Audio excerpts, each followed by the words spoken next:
बताया।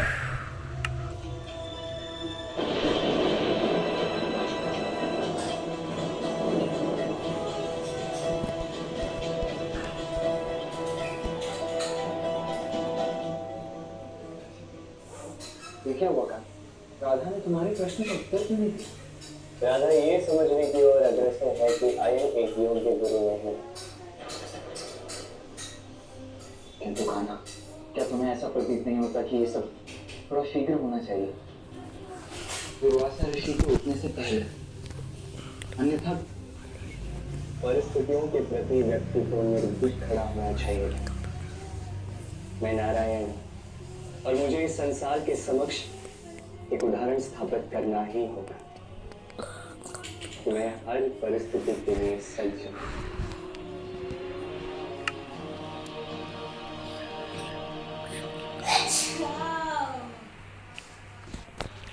माँ, बाबा,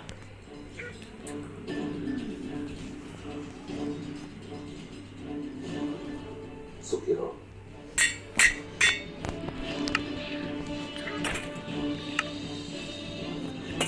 किंतु आप दोनों यहाँ सब कुशल तो हैं।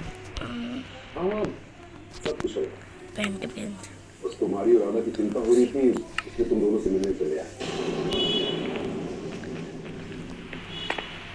क्योंकि राधा की दिखाई नहीं गई। कहाँ है? बाबा, राधा कृष्ण के साथ।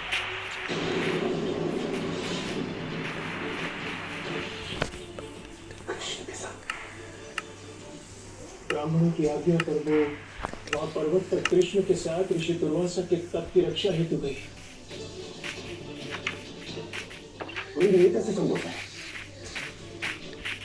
मुझे पूर्ण विश्वास, इसके पति होने के नाते तुमने उसे रोकने की कोशिश की, परंतु मुझे ये आभास भी हो रहा है आयन, कि उसने तुम्हारी इच्छा भी क्यों? माँ, अब मैं केवल राधा का पति नहीं, गुरु चुनाव संस्कार में उसने मुझे अपना गुरु स्वीकार किया।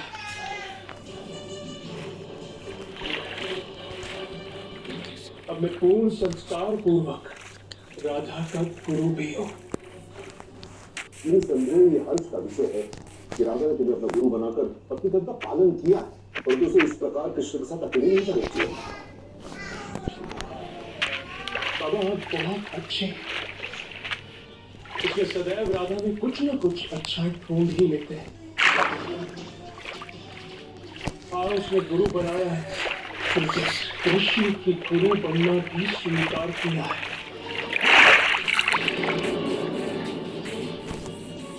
पत्नी तुम्हारी और गुरु कृष्ण, प्रेमी प्रेमिका का संबंध टूट गया है, तो गुरु शिष्य का संबंध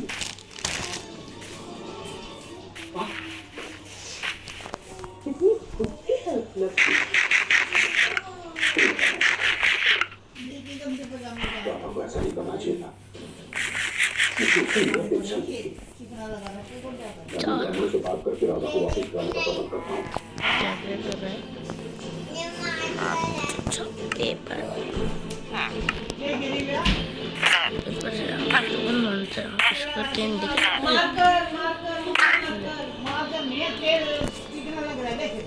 अच्छा हुआ तुम आ गई माँ। अरे कृष्ण ने यहाँ नाक में दम कर रखा है मेरे।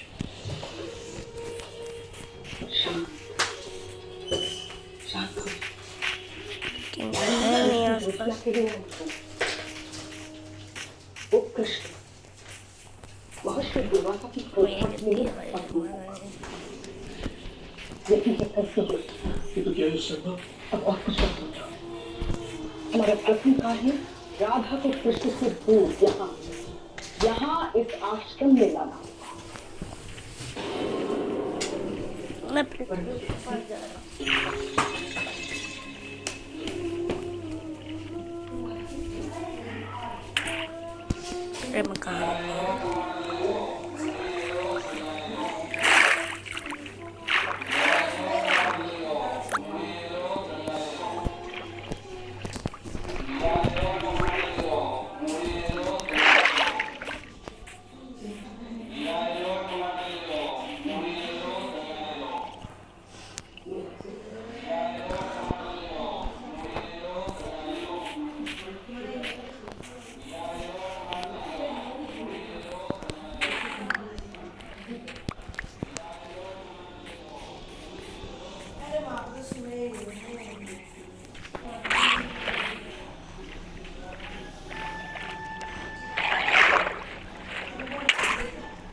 आज मैं जा रहा हूँ हाइकिंग करने।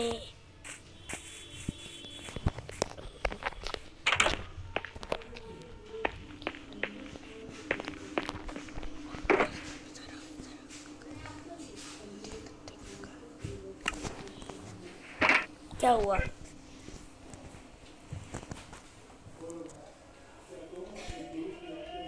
मुझे क्यों दूर के देख रहे हैं? मैंने क्या किया?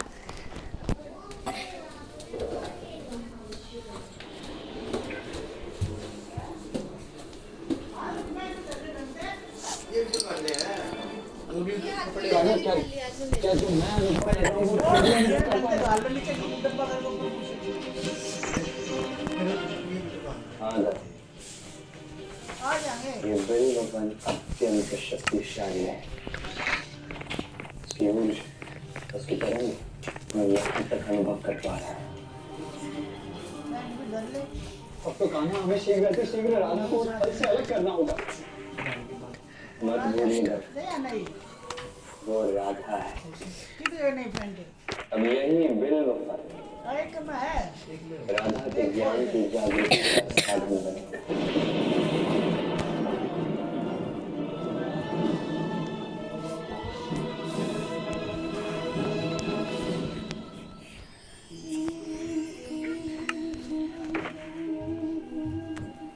कंकड़ इतना छोटा सा कि उंगली पर आ जाए, किंतु सोचिए यदि यही कंकड़ आंख में लग जाए तो कितनी बड़ी समस्या बन जाता है। अब सोचिए ये कंकड़ आपके मार्ग में है, आप पादुकाएं पहनकर बड़ी सरलता से आगे निकल जा सकते हैं, किंतु यदि यही कंकड़ आपके पांव और पादुकाओं के बीच फंस जाए तो आप ठीक से चल नहीं पाएंगे। भले ही वो मार्ग पुष्पों से भरा क्यों न, अर्थात आप बाहर की समस्याओं से, उन चुनौतियों से लड़ सकते हैं,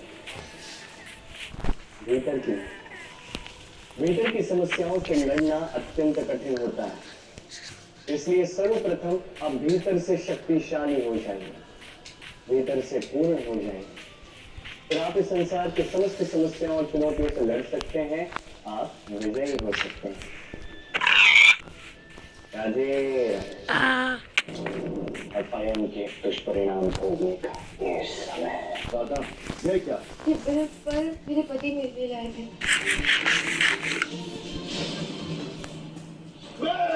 ऋषि दुर्वासा तुम्हें श्राप देता हूँ कि जिस भावना से तुमने राधा को वो फल दिया, यदि तुमने राधा को उस भावना से स्पर्श भी किया तो तुम शाबाश हो जाओगे।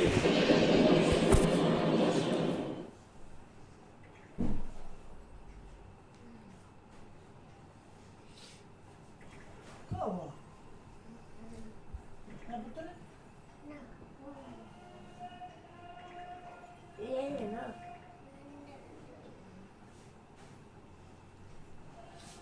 जाओ ऊपर जाओ।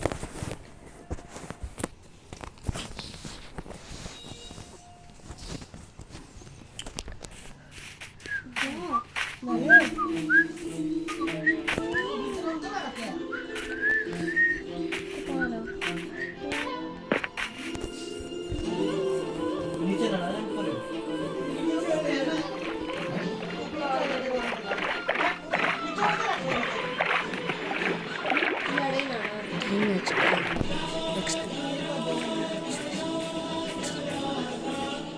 ए भाई अब यही बिल्व फल राधा के ज्ञान की जागृति का साधन बनता है। किंतु कहा यदि राधा ने फिर भी धर्म के बंधन में आकर कोई अनुचित कार्य कर दिया, जाओ राधा मेरी गुरु है और मेरी गुरु पे मुझे पूर्ण आस्था, पूर्ण विश्वास। राधा सदैव सही का चुनाव नहीं करेंगे।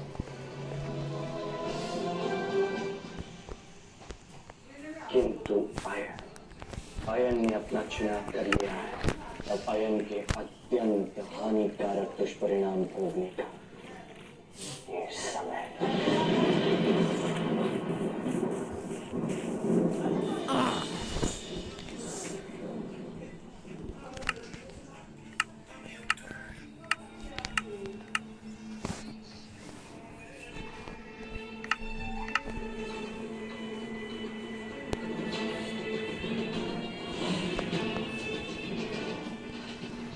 ही राधा का सेवन करेगी, सम्मोहित होकर पूर्णतः तुम्हारे नियंत्रण में आ जाएगी।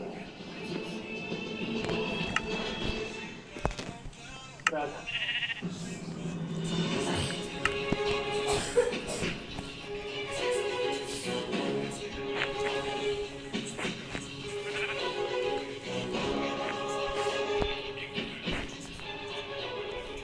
समय आ गया है अपने गुरु की पूजा करने। हाँ पूजा मैं अवश्य करूँगी, किंतु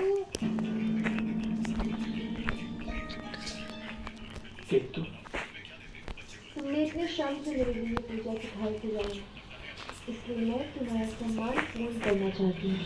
कल प्रातः ऋषि दुर्वासा का तप पूर्ण हो जाएगा, उसके पश्चात तुम्हें साक्षी मानकर मैं अपने गुरु की पूजा करूँगी उनके समक्ष। और ये अत्यंत मोहक बरस पर मैं पहले महागुरु दुर्वासा को अर्पित करूँगी, तत्पश्चात ही मैं इसे ग्रहण करूँगी। क्या तुम ये फल ऋषि दुर्वासा को अर्पित करोगे? पूरी दुनिया खा जाएगा। और ये देख हमारा अपार्टमेंट दिखा कहने का रहा है। तात्पर्य ये है राधा कि मैंने स्वयं इस पूजा के सभी प्रबंध किए, विशेषकर तुम्हारे लिए। इसलिए तो आए। तुमने इतना कुछ किया मेरे लिए। अब मेरी बात। अब मैं अपने गुरु का सबके सामने ऋषि दुर्वासा के सामने सम्मान करना चाहती हूँ। राधा, ये हर बात में ऋषि दुर्वासा और अन्य सभी लोगों को लाने की क्या आवश्यकता कोई है? हमारा अब जाकर मेरे ये प्रेम तो से कार्य किया। एक गधा। शांत हो जाओ। कैसे नरपूर्ण बातें कर रहे हो? ऋषि दुर्वासा के प्रति तू अपमान यहाँ का का भाव है तुम्हारे सा- क्रोध में। इस समय उनके मान या अपमान से मुझे कोई लेना देना नहीं है। मुझे केवल एक बात चाहिए कि तुम इस फल को ग्रहण करोगी या नहीं।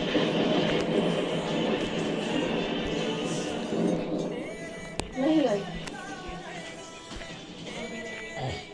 मेरा कार्य मेरे गुरु को दिखती है और मैं अपने निश्चय पर अटल हूँ। बस अब मैं सब कुछ समझ गया हूँ कि तुम ऐसा क्यों कर रही हो राधा। तुम आज भी उस कृष्ण से मिली हुई हो।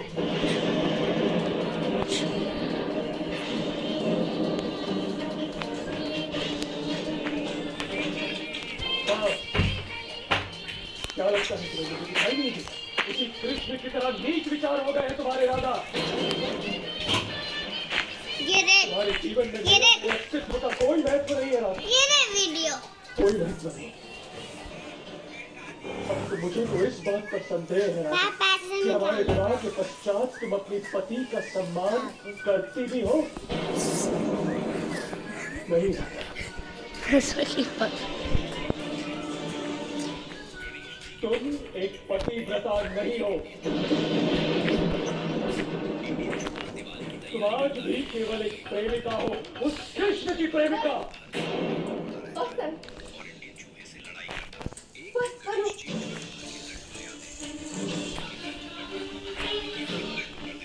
क्या कुछ नहीं किया मैंने तुम्हारे लिए। तुम्हारी हर भूल को क्षमा किया है मैंने। आ जरा अच्छा पीछे आ। व्यक्ति बनाने के निरंतर प्रयत्न किए हैं मैंने।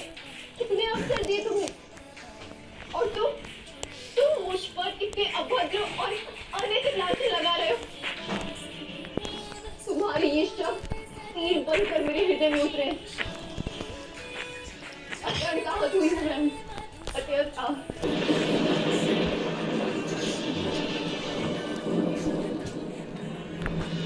राधा, तुम अभी यही मेरे सबक ग्रहण करो। राधा,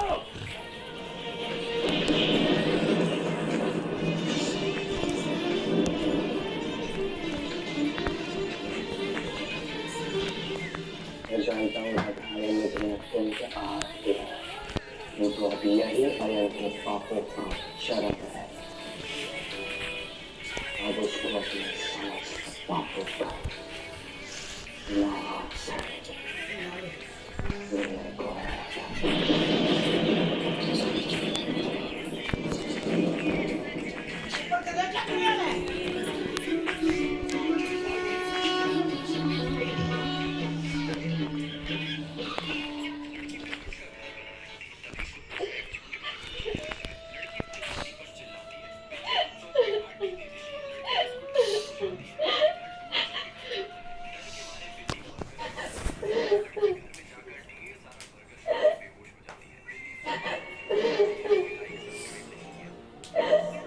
फनी है भाई।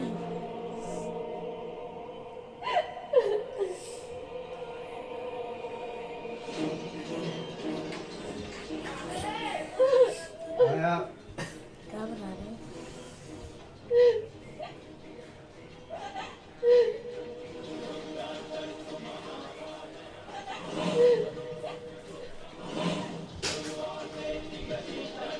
ऐसी दुर्वासा की मेरी पसंद नहीं, उनका तप भंग हो रहा है।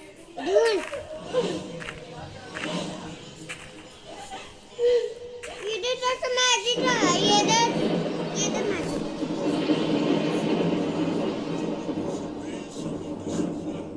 देखो गर्दन से मेरी तपस्या भंग हुई।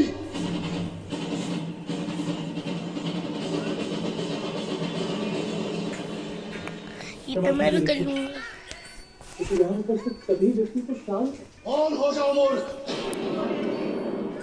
अरे कैसे करते हैं? जो क्रंदन कर कमर के साथ करते हैं, सॉरी। और अपने अशुद्ध दांत से मेरी तपस्या को भंग किया। मैं आज उस महापापी को श्राप देके यह उद्धारण अनंत काल के लिए स्थापित कर दूंगा।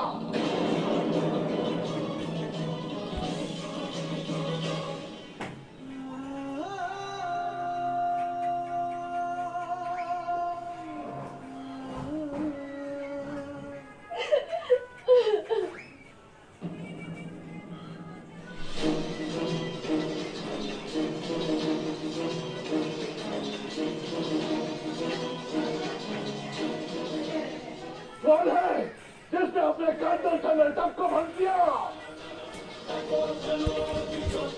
मेरा टाइम।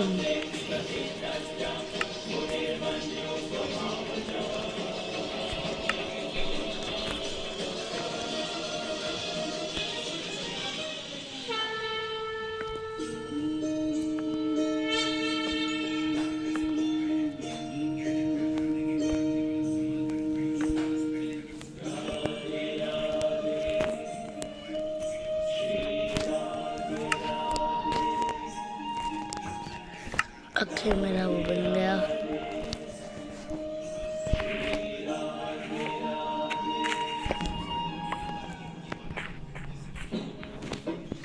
प्रणाम मत करना ऋषिवर, मत भूलिए कि हम मनुष्य योनि में हैं और यहाँ हमें और आपको अपने चरित्र में रहना होगा।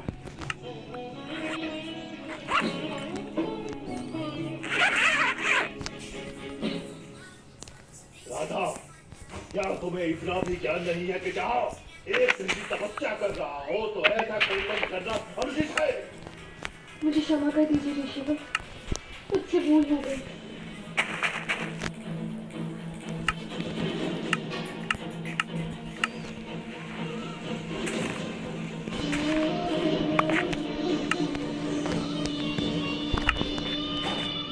क्षमा कीजिए ऋषि। तो इसमें राधा का कोई दोष नहीं। यदि दोष है तो कृष्ण का, क्योंकि आपके तप की रक्षा का संपूर्ण दायित्व इस कृष्ण को सौंपा गया था ऋषि। इसमें राधा अपराधी कैसे हो?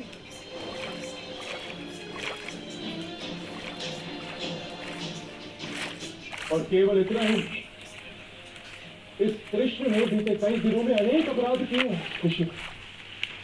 समस्त ब्राह्मण देवताओं के साथ अत्यंत उद्दंड व्यवहार किया है।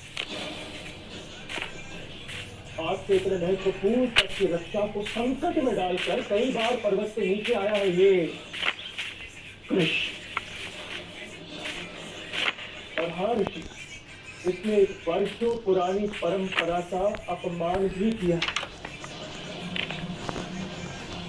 आप जैसे इतने महान महर्षि के होते हुए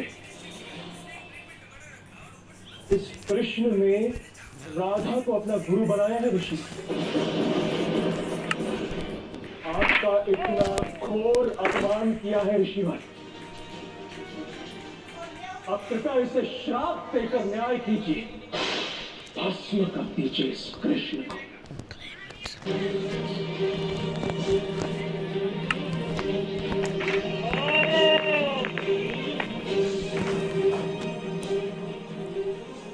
प्रभु, मैंने आपसे कहा था कि यदि मेरा तप भंग हुआ तो मैं क्रोध में श्रापित करूंगा। महर्षि, और मैंने भी कहा था और अब भी वही कह रहा हूँ कि आप वही करें जो आपका कर्म है। जैसी आपकी आज्ञा नारायण। तुमने मात्र एक ऋषि का तप भंग नहीं किया, अपितु वर्षों से चली आ रही परंपरा का भी अंत किया है। कहो, तुमने ऐसा क्यों किया?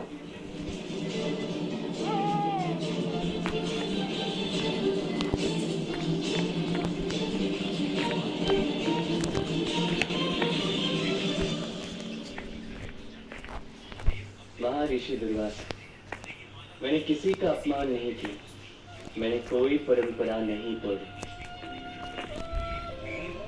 मैंने बस इतना कहा कि मेरे लिए गुरु वो है जिसने मुझे जीवन में प्रेम सिखाया है। वो मेरे लिए मेरी माँ भी है, मेरे बाबा भी, मेरे भाई भी, क्योंकि वहाँ पर केवल राधा उपस्थित थे। मैंने राधा को ही अपना गुरु चुना।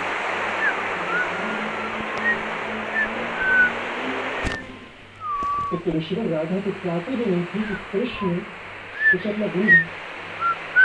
तो क्या किसी शिष्य को श्रद्धा के साथ किसी आचार्य को अपना गुरु मानने का अधिकार नहीं है? उस आचार्य के मना करने पर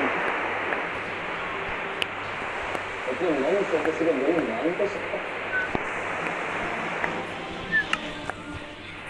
महर्षि दुर्वासा, मैं आज आपसे पूछता हूँ, और आज आप जो भी कहेंगे आने वाले समय में समाज उसी को मानेगा। हे श्री कृष्ण,